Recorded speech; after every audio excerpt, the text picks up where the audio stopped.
अभी तक आपका लाइफ को लेकर नजरिया ना कुछ इस तरीके से था कि लाइफ में अगर किसी भी तरीके की सिचुएशन एंटर करती ना तो आप उसमें ना स्टक होकर रह जाते। आप उस सिचुएशन के साथ डील करने की बजाय, उससे बाहर निकलने के बजाय, उसके क्रिएट होने के बाद के कॉन्सिक्वेंसेस के बारे में सोच सोच कर परेशान होते रहते। यू नो व्हाट, आपका यह रवैया एक्चुअली आपकी कमजोर स्ट्रेंथ को दिखा रहा था।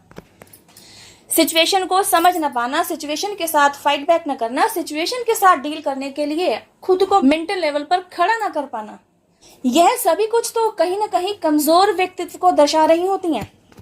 आई एम श्योर मेरे कुछ व्यूवर्स इस सिचुएशन के साथ रिलेट कर पा रहे होंगे। कोई नहीं समझ पा रहा था कि आपके साथ क्या चल रहा है, आप किस पशुपेश में उलझे हुए हैं, क्यों आप सिचुएशन के साथ डील करने के लिए खुद को तैयार नहीं कर पाते, क्यों आप सिचुएशन से डर जाते हैं, भागने लगते हैं। अपनी इस कश्मकश को ना तो आप समझ पा रहे थे, ना ही आप किसी को समझा पा रहे थे, बस खुद ही उलझे जा रहे थे। फिर आपके साथ हुआ कुछ ऐसा जैसे डूबते को तिनके का सहारा मिल गया, कुछ ऐसा जिसकी वजह से आपकी डूबती हुई नैया को किनारा मिल गया, जिसकी वजह से न केवल आप बदले बल्कि आपकी पूरी लाइफ बदल गई, आपका कंप्लीट मेकओवर हो गया, आपका पूरा व्यक्तित्व बदल गया। हाँ जी, क्या हुआ था? एक जोरदार झटका जिसने आपकी सारी उम्मीद को तोड़ दिया, जिसने आपकी उम्मीद के सारे रास्तों को घुमा दिया। आपके सभी रिश्ते उलझ गए, आप सभी से दूर हो गए। किसी भी फील्ड में आपके द्वारा सरवाइव कर पाने की कोई सूरत ही नहीं दिखाई दे रही थी। फाइनेंशियल क्राइटेरिया हो, इमोशनल क्राइटेरिया हो, रिश्तेदारी हो या फिजिकल लेवल हो, कहीं पर भी आपको सुकून नहीं था। पूरी तरह अंधकार। क्या था यह? It's a big transformation guys, यही होता है। उजाला होने से पहले अंधकार ना जरा और गहरा होता जाता है, और इस गहरे अंधेरे के बाद गहरे अंधेरे को चीरती हुई, रोशनी को लेती हुई जो सूरज की सुनहरी किरणें फूटती है ना, वो नजारा देखता ही बनता है। बस कुछ ऐसा ही डिवाइन मैजिक आपकी लाइफ में होता है।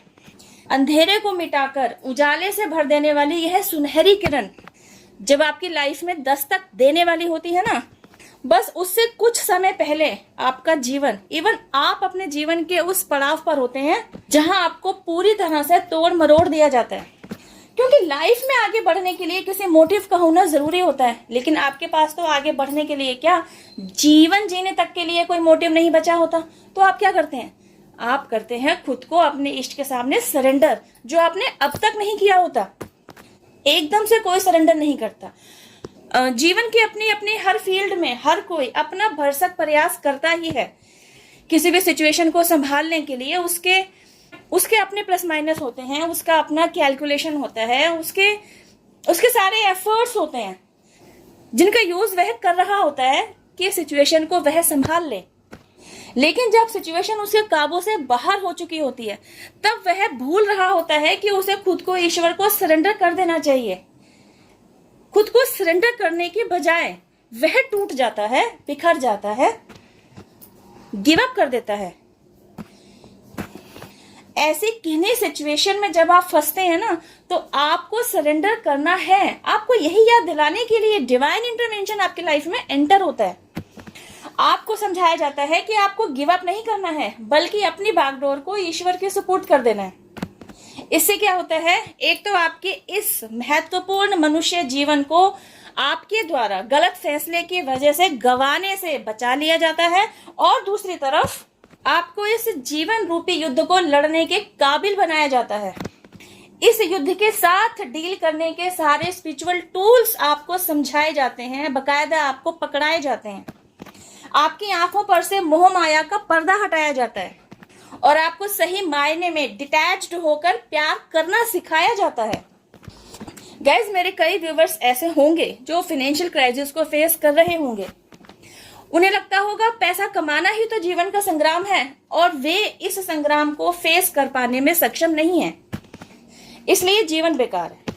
गाइस, यह कैलकुलेशन गलत है। आपकी जर्नी को कंप्लीशन तक पहुंचाने के सारे क्राइटेरियाज में से आपके द्वारा पैसा कमाया जाना या आपके द्वारा मनुष्य का जीवन लिया जाना सिर्फ एक क्राइटेरिया है। यह तो आपका एक टेम्पररी फेस है, और आप इसी में उलझ जाते हैं। किसी का ब्रेकअप हो जाता है तो वह टूट जाता है, किसी पर लांछन लगते हैं तो वह गिव अप कर देता है, किसी के पास पैसे की कमी है तो वह समझता है जीवन बेकार है। और भी न जाने ऐसे कितने एग्जाम्पल्स दिए जा सकते हैं जो एक्चुअली आपकी ऐसी सोच को दर्शा रहे होते हैं जो नेगेटिव अप्रोच लिए हुए होती है। तो जब आप अपनी लाइफ में स्टक होकर रह जाते हैं ना, आगे बढ़ने का आपको रास्ता ही नहीं दिखाई दे रहा होता है और डिवाइन इंटरवेंशन आपकी लाइफ में एंटर करता है जस्ट बिकॉज ऑफ यू, क्योंकि आपने सरेंडर किया होता है, तब जाकर आप खुद पर काम करते हुए, खुद को हील करते हुए ना, आप धीरे धीरे इस जीवन रूपी युद्ध के साथ लड़ने के लिए खुद को तैयार कर पाते हैं। मेहनत आप करते हैं, यह मेहनत आपके द्वारा, आपके लिए, आपके ऊपर ही करवाई जा रही होती है, लेकिन कमांड ईश्वर के हाथ में होता है। अभी तक अपने गड़बड़ाई हुई सभी परिस्थितियों को आप संभाल रहे थे और रिजल्ट कुछ नहीं आ रहा था, है ना। लेकिन जब आप अपने इष्ट के सामने खुद को सरेंडर कर देते हैं ना, आपकी लाइफ की हर सिचुएशन को संभालने के लिए ईश्वर आपके साथ खड़े होते हैं। वे आपको गाइड कर रहे होते हैं। समय समय पर आपकी तरफ एंजेलिक मैसेजेस भेजे जा रहे होते हैं, कभी एंजल नंबर्स के रूप में, कभी डिवाइन साइंस को दिखाकर, कभी मदर नेचर आपको कोई साइन दे रही होती है, या कभी आपको सपनों के माध्यम से समझाया जा रहा होता है कि अब आपकी लाइफ में आगे क्या होने जा रहा है। जब धीरे धीरे आप इन सब चीजों को समझने लगते हैं ना, सारे तार एक दूसरे के साथ जुड़ने लगते हैं ना, तो आपका बॉन्ड भी यूनिवर्स के साथ मजबूत बनने लगता है। आपको एंजेलिक अपीयरेंस समझ में आने लगता है। आपको समझ में आता है कि अगर आपके इर्द गिर्द प्यारी सी खुशबू का झोंका आया तो इसलिए आया कि देवदूत आपके इर्द गिर्द हैं। अचानक से आपको अगर 1111 दिखाई दिया तो आपको समझ में आता है कि this is the divine time. आपको समझाया जा रहा है कि जल्दी से अपनी कोई एक प्यारी सी विश बोल दीजिए, एटलीस्ट 3 बार तो बोलिए, और बोलकर ईश्वर को सरेंडर कर दीजिए। उसके बारे में बिल्कुल मत सोचिए, भूल जाइए व्हाट हैव यू सेड। अपनी विश से रिलेटेड जो भी मेहनत आपके द्वारा की जानी है ना, बस उसको 2 गुना 4 गुना कर दीजिए। फिर देखिए उस दैवीय चमत्कार को खुद अपनी लाइफ में अपने लिए काम करते हुए। आई एम श्योर गाइज, जिस तरह डिवाइन मैजिक होने का अनुभव मैंने प्राप्त किया, मैंने होते हुए देखा, उसी तरह आप भी देखेंगे। देखिए अभी मैं वीडियो बना ही रही हूँ और मुझे वॉल क्लॉक पर समय दिखाई दिया 10:10, जो कि एक एंजेलिक नंबर है और मुझे कह रहा है I am on the right path. अब जो व्यूवर्स आकर मुझसे जुड़ रहे हैं, यकीनन उनकी लाइफ में यह वीडियो माइलस्टोन साबित होगा। मेरी ही तरह उनकी लाइफ को भी पॉजिटिवली ट्रांसफॉर्म करेगा। जो खुशबू आज मेरी लाइफ में महक रही है, आप भी उस खुशबू से महकेंगे।